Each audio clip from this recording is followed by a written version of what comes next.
Salmo 73 diz assim: verdadeiramente bom é Deus para com Israel, para com os limpos de coração. Quanto a mim, os meus pés quase que se desviaram.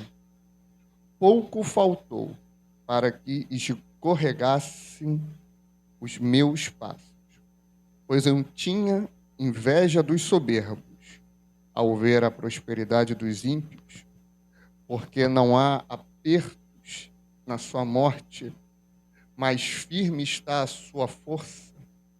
Não se acham em trabalhos como outra gente, nem são afligidos como outros homens.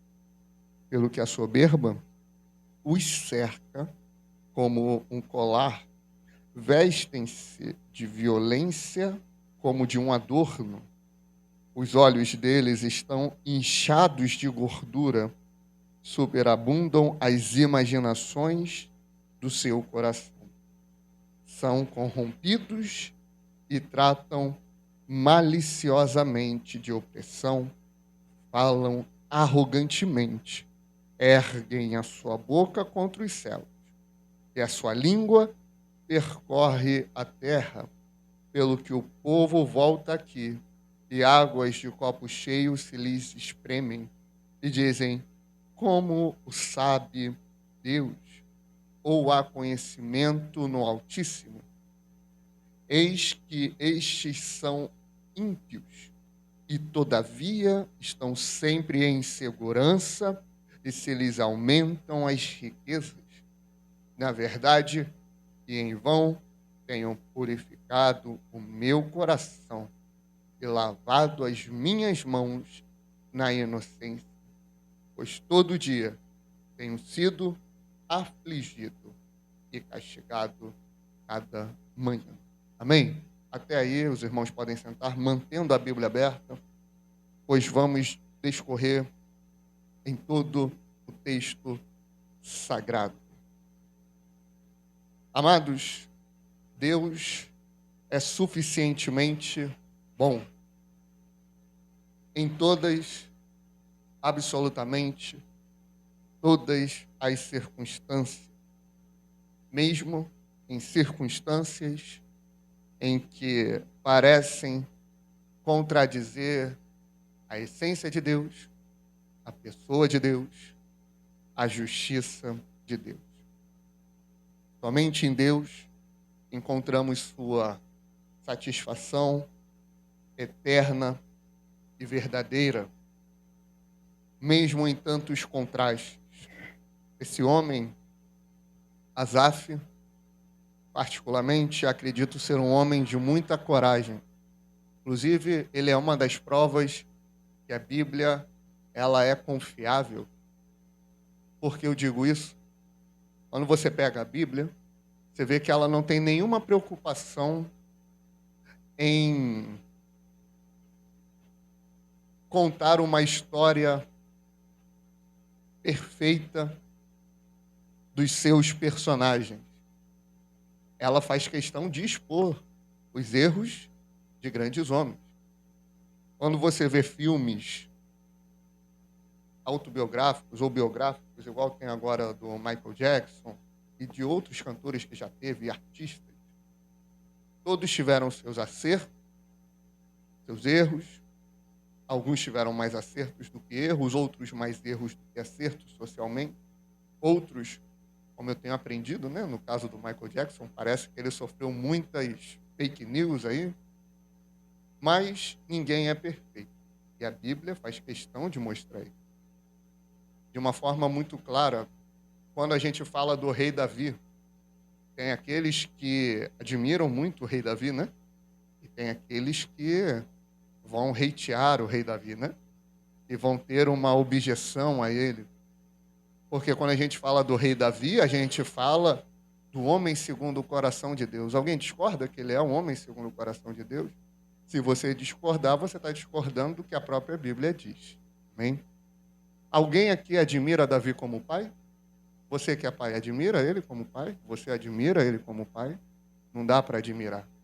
Ele foi um pai terrível, horroroso, muito ruim. Um excelente rei, mas um péssimo pai. E aonde é que eu descobri isso? Na Bíblia. A Bíblia, ela é transparente. A Bíblia não tenta mostrar os seus personagens como super-homens espirituais. Não tenta mostrar eles como se fossem o bambambam. Asaf praticamente confessa, nesses poucos versículos que lemos, que ele foi invejoso em um momento. Olhou a prosperidade dos ímpios e isso causou nele uma inveja. O texto, a oração de Asaf, a sua confissão começa com um termo forte, contundente, que demonstra certeza. Na minha Bíblia diz, verdadeiramente bom é Deus. Talvez na sua esteja, certamente bom é Deus. A gente não precisa nem do hebraico aqui para entender. Ele está falando com muita convicção e com muita certeza. Deus é bom. Eu não tenho a menor dúvida. Verdadeiramente, Deus é bom. Quando ele fala de Deus, ele fala com certeza. Quando ele fala da pessoa de Deus, ele fala com convicção. Quando ele fala da pessoa de Deus, ele leva a Deus ao nível que Deus está. Na verdade, um nível até a quem ele está. Ele diz, verdadeiramente bom é Deus, ou Deus é bom para com Israel, para com os limpos de coração. Ele começa a sua confissão, o seu texto, reconhecendo que Deus é bom com o seu povo. Deus é bom com os limpos de coração. Deus é bom com quem anda em santidade. Só que quando ele olha essa realidade que Deus é bom, para ele fica difícil compreender a bondade de Deus dentro da realidade que ele via com o seu próprio povo. Por isso que no 2 existe um contraste. No 1, uma certeza de quem Deus é e de quem Deus é para com o seu povo. No 2, ele tem uma preocupação em relação ao seu coração. Preocupação essa que a gente sempre deixa passar despercebido. Vocês já devem ter reparado que a nossa igreja é uma igreja que não se movimenta tanto. Não é uma igreja tão ativista, que está sempre em ação. Deus, ele é contemplativo. Deus é relacional. Nós precisamos, em algum momento da nossa vida, parar para refletir e analisar o próprio coração. Inclusive, o conceito máximo da ceia do Senhor, qual é? Examine-se, pois o homem a si mesmo. Como é que eu vou me examinar se eu passo o dia todo trabalhando?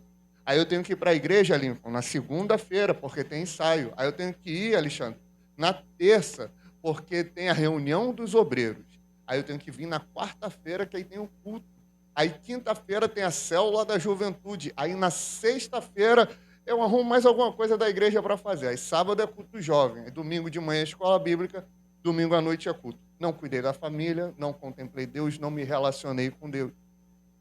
Às vezes, a quantidade de ativismos que a igreja tem é evangelismo toda semana, é uma correria, é um corre-corre, vai para cima, vai para baixo, e a gente se torna a Marta, que faz, não adora, não adora, não adora. Que sempre está em movimento, não contempla, não contempla, não contempla. A gente, quando lê esse texto, particularmente, eu fico assim, eu olho e falo, nossa, que coragem de Asaf de escrever isso. Mas ele teve esse momento de reflexão, inclusive Asaf, ele era levita, era ministro de louvor, líder da adoração. A gente vê isso lá em 1 Crônicas, capítulo 16, verso 5. Então, como ministro, diante de Deus e diante do povo, ele tinha que ter um cuidado redobrado com o que estava em seu coração. Ele olha para Deus, ele vê Deus sendo bom, ele reconhece que Deus é verdadeiramente bom. Ele reconhece essa grandeza e essa solenidade da parte de Deus. Não há mal diante dos seus olhos, não há maldade nas suas ações, só há bondade. Bondade para com Israel, bondade para com aqueles que limpam o seu coração. Quanto a mim, o problema não está em Deus, o problema está em mim. Quanto a mim, os meus pés quase que se desviaram, pouco faltou para que se escorregassem os meus passos, pois eu tinha inveja dos soberbos ao ver a prosperidade dos ímpios. Irmãos, olha ao redor, quantos corruptos, mentirosos, quantas pessoas ganham e ganham muito dinheiro de forma ilícita. É o famoso, né, que a gente fala, jeitinho brasileiro, né? Tudo pode, tá tudo certo, desde que eu conquiste e alcance os meus objetivos. Asaf, ele olha para isso e fala: eu tive inveja dos soberbos. O soberbo é a pessoa que se coloca acima do outro, a pessoa que se acha a mais do que ela é. Essa pessoa que não tem Deus, Asaf olhou para essa pessoa e teve inveja dessa pessoa. Asaf, por algum momento, ele teve a sua visão e a sua teologia e teve a sua fé completamente distorcida, porque ele olhava para um ímpio, alguém condenado, e olhava para essa pessoa e tinha inveja. Por que ele tinha inveja? Porque eles são prósperos. Prosperidade não é prerrogativa de quem é ímpio e não é prerrogativa de quem é santo. Prosperidade não é atestado de fé de ninguém. Mas por um momento, quando Asaf vê a bondade de Deus e olha ao redor dele, ele fala: não é possível que Deus seja bom com o seu povo, bom com os limpos de coração, e todos andem, todos os soberbos, ou os soberbos, os ímpios andam em prosperidade. Tem alguma coisa errada? E ele começa a relatar a prosperidade dos ímpios. Olha comigo, verso 4. Porque não há apertos na sua morte, mas firme está a sua força. Ou seja, eles gozam de boa saúde, eles estão bem, eles, têm vigor, têm dedicação física. Olha o verso 5. Não se acham em trabalhos como outra gente, nem são afligidos como outros homens. Eles não têm tantos desafios como nós temos no dia a dia. Quando você olha, parece aí agora, né, que o presidente da CBF, isso daí, antes que queiram me processar, né, há rumores, tem que falar assim, né?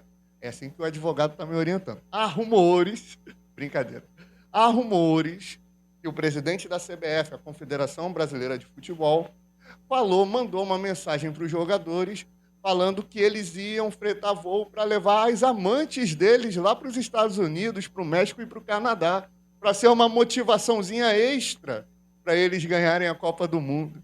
E eles estão lá, podre de rico, né? É como se Asaf olhasse para isso e falasse: Senhor, eu estou aqui, ó, trabalhando, rodando de madrugada, rodando durante o dia.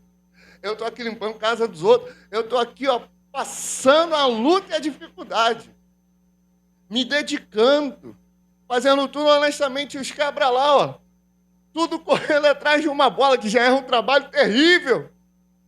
E o presidente ainda, para dar a motivação, vai levar as amantes deles. Olha só que loucura. Eles não têm problema de saúde, eles não têm problema de dinheiro, eles não têm problema com trabalho, eles têm a vida dos tataranetos garantidas, Senhor. Olha isso, meu Pai. Como pode? Como pode o Senhor ser bom e o teu povo passa tanto desafio? Pelo que o soberbo, verso 6, os cerca como um colar, vestem-se de violência como um adorno, se vestem bem, se posicionam bem, verso 7. Os olhos deles estão inchados de gordura, superabundam as imaginações do seu coração, tem abundância material. São corrompidos e tratam maliciosamente de opressão, falam arrogantemente, erguem a sua boca contra os céus e a sua língua percorre a terra. Pelo que o seu povo volta aqui e as águas do copo cheio se lhes espremem.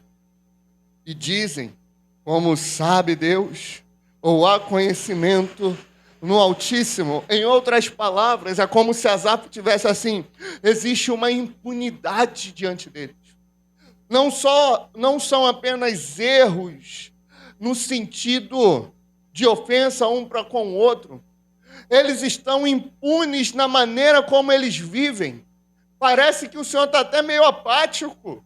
Olha só, tudo que eles fazem, são corrompidos, tratam maliciosamente de opressão, falam arrogantemente, Senhor, tu não vê o que o governo, o que os políticos, eles fazem quando eles roubam do hospital, eles estão matando a população. E aí muitas vezes tem um cristão lá, tem um servo teu lá. Meu Senhor, como pode os ímpios prosperarem? E nós passarmos tantos e tantos e tantos e tantos desafios. Ele chega a uma conclusão amarga. Verso 12. Eis que estes são ímpios, e todavia estão sempre em segurança, e se lhes aumentam a riqueza. Diante disso, Asaf, ele tem um momento de crise, em que ele fica meio impactado, quando ele passa a observar a realidade. Verso 13, na verdade, em vão tenho purificado o meu coração, olha a loucura dele, e lavado as minhas mãos na inocência. Pois todo dia tenho sido afligido e castigado cada manhã. Eu suspeito que Asaf, ele não estava muito bem da cabeça nesse momento. Só que mesmo estando mal, com o que a gente pode chamar de crise existencial, Asaf fez o que devia ser feito. Asaf foi sincero diante de Deus. E mesmo diante de todo um caos, mesmo diante de tanta situação, Asaf vira e ele é completamente claro com o que se passava aqui. A gente tem a mania de olhar para aquela passagem da sunamita, né? E Eliseu, né? Vai tudo bem, é a sunamita, né? Não lê Bíblia, né? Pastor que não lê Bíblia, esquece.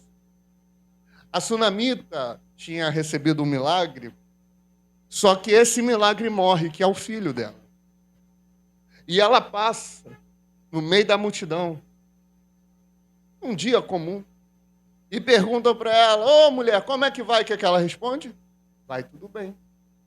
Aí a gente pega isso e fala, não, tá vendo? A gente tem que sempre que falar que está tudo bem. Sim. Sim. Com os ímpios, com os que estão ao redor. Mas diante de Deus, isso daqui tem que ser rasgado. Tem que ser posto para fora. Nós temos que ser sinceros com Deus e com a gente. Veja bem, irmãos, em outras palavras, o que Asaf está falando no versículo 13 é assim, eu tenho praticado o cristianismo em vão. Eu vou à igreja e isso é em vão. Eu sirvo a Deus e isso é em vão. Você já pensou em verbalizar isso? Olha a sinceridade com que Asaf está tratando a sua vida e todas as suas emoções naquele momento. Ele colocou para fora. Em vão tenho purificado o meu coração. Em vão eu tenho lavado as minhas mãos. Todo o dia eu tenho sido afligido e castigado cada manhã. Basicamente, é como se ele fala, é inútil servir a Deus. Esse é o desespero. É o desespero quando a gente olha e vê a realidade confrontando a nossa fé. Crer em Deus não quer dizer que vamos viver de forma lógica. Deus não é lógico. Deus não é racional. E presta bem atenção no que eu vou dizer. Eu afirmo isso sem nenhum medo. Deus não é compreensível. É impossível compreendermos Deus e suas ações na totalidade. Por isso, Asaf, ele fica em choque. Só que ele passa a ter um encontro com Deus. E daí vem o nome da mensagem, Encontrando Deus nas Decepções. A vida tem muitas, mas Deus está em todas. Olha o verso 15. Se eu dissesse, também falarei assim, eis que ofenderia a geração de teus filhos. Quando pensava em compreender isto, fiquei sobremodo perturbado. Olha só as palavras do salmista. Ele olha e fala, eu tentei compreender essas coisas, eu tentei achar Deus em todas essas questões, mas eu fiquei perturbado. Eu tentei compreender Deus, eu tentei conhecer Deus diante disso. Eu tentei entender a forma dele agir, mas para mim não deu. Em outras palavras, eu quase fiquei louco, eu quase fiquei biruta da cabeça. Quando muitos, e eu conheço pessoas que andaram por esse caminho, tentaram compreender a teologia, tentaram compreender Deus, tentaram compreender todos os caminhos do eterno e não conseguiram. Por não conseguir, se decepcionaram de uma forma tão grande que se desviaram. Literalmente, ficaram loucas. Entraram num caminho de insanidade. Deus não é compreensível. Até que entrei, verso 17, no santuário de Deus, então entendi eu o fim deles. Asaf, ele olha para a realidade e fala, eu estou tentando compreender Deus do lado de fora. Só que eu preciso ter uma ação correta e concreta. E essa ação é entrar no santuário. O santuário tem um simbolismo, uma representatividade. O santuário era onde o povo ia quando queria cultuar a Deus. Lembra da mulher samaritana e Jesus? Olha, os judeus dizem que é lá que tem que adorar. Os outros dizem que é cá. O lar é lá no monte, é lá em Jerusalém, é lá no templo. Porque para os judeus, o templo, o santuário, traz essa representação da presença do Eterno. Asaf, ele olha para isso e fala, eu tenho que entrar na presença de Deus. O Novo Testamento ele vai ser muito claro com o que é o templo. O templo é a igreja, é o povo de Deus. Vós sois o templo, o santuário de Deus. E o Espírito de Deus habita em vós. Estar desigrejado, estar longe da igreja, estar longe do povo de Deus, nos leva a esses pensamentos insanos, a esses pensamentos loucos, querendo compreender muito. Mas quando nós voltamos para nós, vamos à igreja. Eu não estou falando do físico, eu não estou falando da estrutura, eu estou falando de estar reunido com o povo de Deus, estar buscando a Deus em um propósito, estar buscando a Deus em uma fé, estar diante dele. Até que entrei no santuário de Deus, então entendi eu o fim deles. A igreja vai ter a resposta que precisamos. Qual é a resposta? A presença de Deus. Só que não para por aí. A perspectiva a partir dessa transição que Asaf se obriga a fazer, ela muda. Olha o versículo 18. Certamente tu os pusestes em lugares escorregadios, tu os lanças em destruição, como caem na desolação, quase no momento ficam totalmente consumidos de terrores, como faz com o sonho o que acorda. Assim, ó Senhor, quando acordares, desprezarás a aparência deles. Asaf volta a se lembrar de quem é Deus. Que Deus, como é que fala o versículo 1? Verdadeiramente bom é Deus. Ele se lembra. Só que Deus, ele não está resumido só à bondade. Se Asaf tivesse entrado no YouTube e ouvido a playlist sobre os atributos de Deus, ele ia entender isso, né? Ele ia ver que Deus é bom, que Deus é misericordioso, que Deus é gracioso, mas que Deus é santo. Que Deus, ele se ira, detalhe, se ira todos os dias, que Deus é justo. E há uma ação temporal de Deus para alguns, mas certamente haverá uma ação escatológica de Deus no tribunal de Cristo, no fim de todas as coisas, que todos, seja os ímpios que prosperam, sejam os soberbos que não têm nenhum problema aqui na terra, seja aqueles que passam muita dificuldade, mas se rebelam contra Deus, todos eles vão prestar contas diante de Deus. É por isso que Asaf fala, quando acordares, te lembrarás deles. Em outras palavras, quando tu te levantares para olhar para esses ímpios, para olhar para esses soberbos, para olhar para esses que se levantam contra o teu povo, para olhar para esses que fazem o mal, mas prosperam, o Senhor não os deixará impune. Ele se lembra. É por isso que a gente tem que pregar, irmão. Porque a gente vai vivendo o nosso dia a dia e a gente só vai escolhendo, às vezes, a passagem bíblica que faz sentido para nós. Diante da situação que passamos nesses dias, um amigo virou para mim e falou, eu virei para ele e falei, não, a Bíblia diz que Deus vai fazer justiça, que a espada vem, aquilo outro, e eu usei um monte de texto bíblico. Aí nessa hora, né, a mente funciona com a beleza. Aí ele virou para mim e falou, e o que tu tem a me dizer do ladrão da cruz? Eu falei, nada.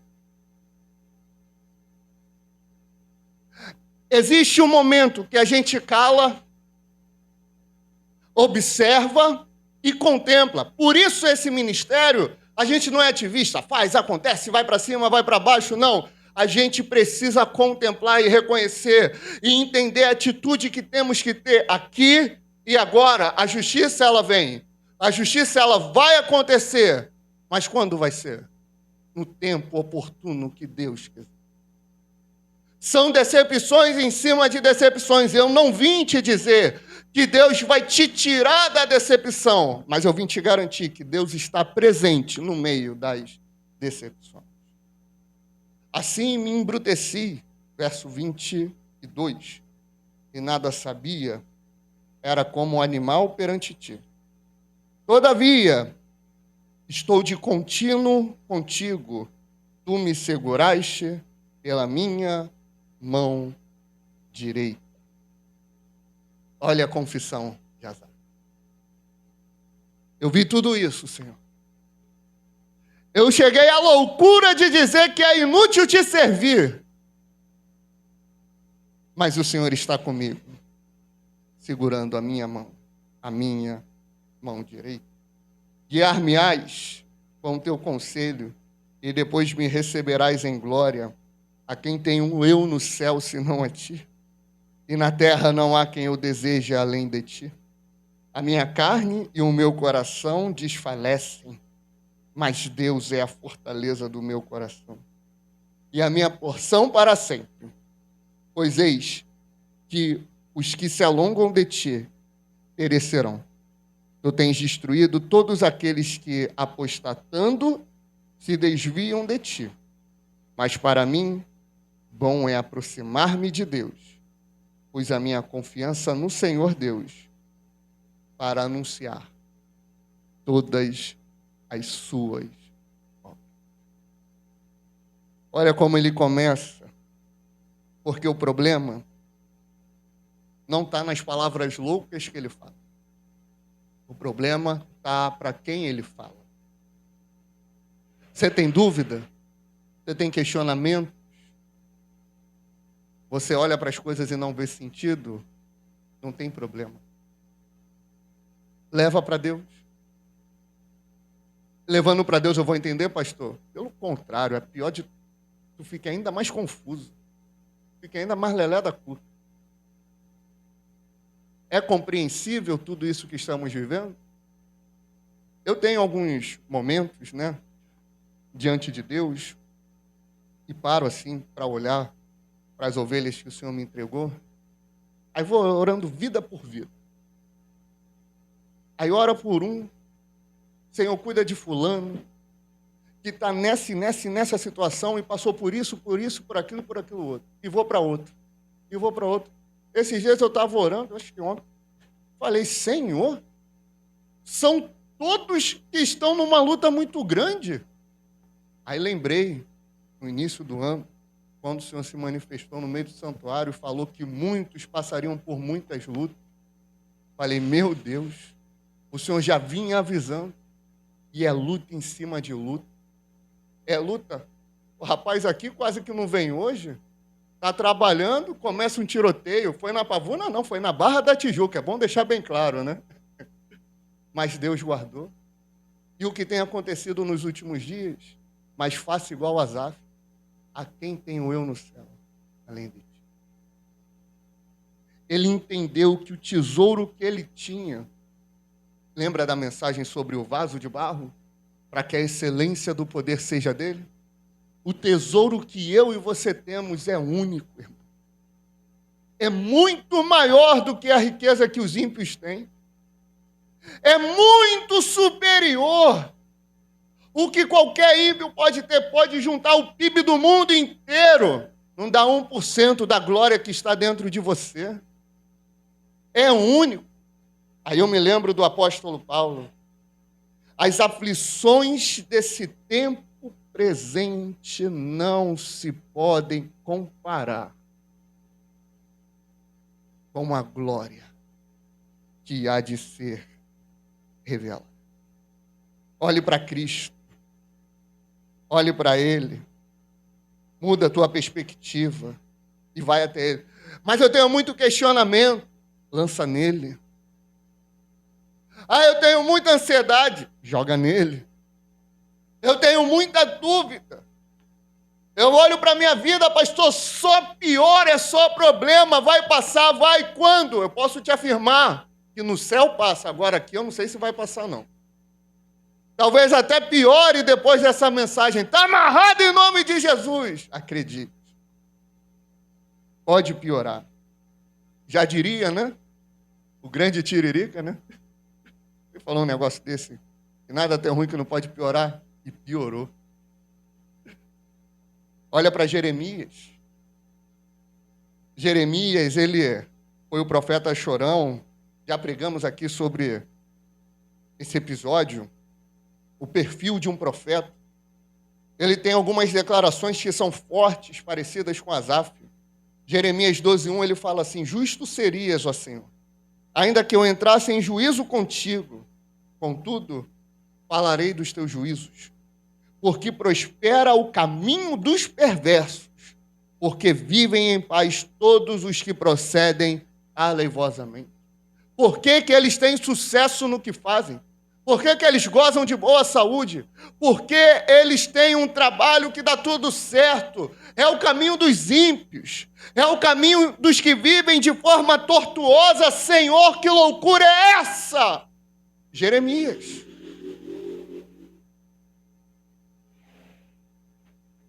Tem a resposta de Deus? Tem a clareza de Deus?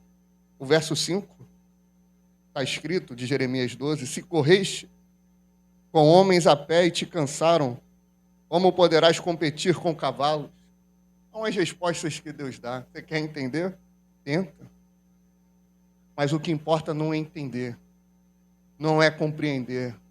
É que em meio às decepções e no meio de todas as tragédias, Deus vai estar com você. Esteve com Jó. esteve com Abacuque, que fica perplexo, fica doido com o que está acontecendo com o povo, com o cativeiro do povo, com toda a luta que o povo está vendo. Aí ele lança Abacuque 1,13: tu és tão puro de olhos que não podes ver o mal, e opressão não podes contemplar, porque, pois, toleras os que procedem perfidamente, te calas, quando o perverso devora aquele que é mais justo do que ele. Por que tu fica, em outras palavras, apático, Deus? Por que tu fica apático quando vê o homem mau ludibriar, fazer maldade com o homem bom? Me responde, Senhor. Deus responde? Não. Abacuque entende. Ele entende. Ele não entende o porquê isso acontece. Ele entende o posicionamento dele. Qual é o posicionamento de Abacuque? Fé. Ir diante da torre de vigia e ver aquele que passa por ele. E aí ele declara, Abacuque 3, 17, 18 e 19. Ainda que a figueira não floresça, nem haja fruto na vide, o produto da oliveira minta, e os campos não produzam mantimento, as ovelhas sejam arrebatadas do aprisco, e nos currais não haja gado. Todavia, eu me alegro no Senhor, exulto no Deus da minha salvação. O Senhor Deus é a minha fortaleza, e faz os meus pés como os da corça, e me faz andar altaneiramente. Amém? Vamos ficar de pé.